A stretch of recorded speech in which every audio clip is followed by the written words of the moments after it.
भारत की राजधानी दिल्ली से सटे झोपड़ियों में रहने वाली एक गरीब प्रवासी महिला सैयदा ने 30 वर्षों में 50 से अधिक नौकरियों के लिए संघर्ष किया। उसने जीन्स के धागे काटे, स्वादिष्ट व्यंजन बनाए, बादाम छीले और चाय की छलनी, दरवाजे की कुंडी, फोटो फ्रेम और खिलौना बंदूकें बनाई। वो स्कूल बैग भी सिलती थी और मोती तथा आभूषणों का काम भी किया करती थी। अपनी कड़ी मेहनत के बावजूद उन्हें 1000 खिलौना बंदूकों को असेंबल करने के सिर्फ 25 रुपए ही मिलते थे। सैयदा ने 1990 के दशक में मध्य में पड़ोसी राज्य उत्तर प्रदेश में धार्मिक दंगों के बाद अपने परिवार के साथ दिल्ली में आकर के अपना ठिकाना बना लिया। भारत की उपेक्षित महिला घरेलू कामगारों के अदृश्य जीवन पर रोशनी डालती है।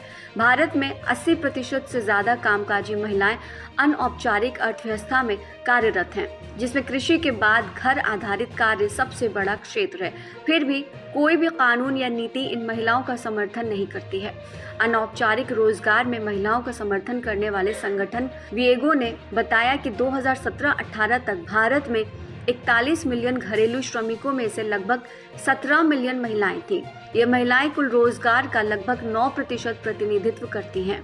भारत के ग्रामीण इलाकों की तुलना में शहर में उनकी संख्या तेजी से बढ़ी है। सामाजिक सुरक्षा या किसी सुरक्षा से वंचित ये महिलाएं गरीबी, अनिश्चितता के साथ लगातार संघर्ष कर रही हैं। अक्सर अपने परिवार के मुख्य कमाने वाले वो अपने बच्चों को गरीबी से बाहर निकालकर शिक्षित करने के लिए पर्याप्त कमाई करने का प्रयास करती हैं। इन महिलाओं को जलवायु परिवर्तन, आजीविका खोने और घाटे का भी सामना करना पड़ता है। उनके घरों में मॉनसून के जलभराव की वजह से उनकी आपूर्ति की कई सामग्री बर्बाद हो जाया करती हैं। भारत में विनिर्माण कार्य में लगभग 75% महिला श्रमिक घर आधारित है। कोई नहीं जानता कि उनके काम के लिए इतनी कम दरें कौन निर्धारित करता है। कोई भी निर्देश, प्रशिक्षण या उपकरण प्रदान नहीं करता है। ये महिलाएं काम कैसे करना है, ये सीखने के लिए पूरी तरह से एक दूसरे पर ही डिपेंड रहती हैं। साल 1997 में जब कल्पना चावला अंतरिक्ष में जाने वाली पहली भारतीय मूल की महिला बनी, तो महिलाओं ने प्लास्टिक की गुड़िया को हाथ से सिले हुए सफेद स्पेस सूट पहनाए। 1999 में क्रिकेट विश्व कप के दौरान उन्होंने सैकड़ों सस्ते फुटबॉल सिल दिए। 2001 में दिल्ली में एक मंकी मैन द्वारा लोगों पर हमला करने की वायरल अफवाह ने यातायात चौराहों पर बेचे जाने वाले प्राणी जैसे मुखौटों की मांग को बढ़ावा दिया। चुनावों के दौरान उन्होंने राजनीतिक दलों के लिए झंडे, चाबी के छल्ले और टोपियां बनाई। जब स्कूल फिर से शुरू हुए तो उन्होंने क्रेयॉन और स्कूल बैग और जिल्द वाली किताबें पैक कर ली। कई महिलाओं को महीने में 20 दिन से अधिक घर आधारित काम मिलना भी मुश्किल लगता है।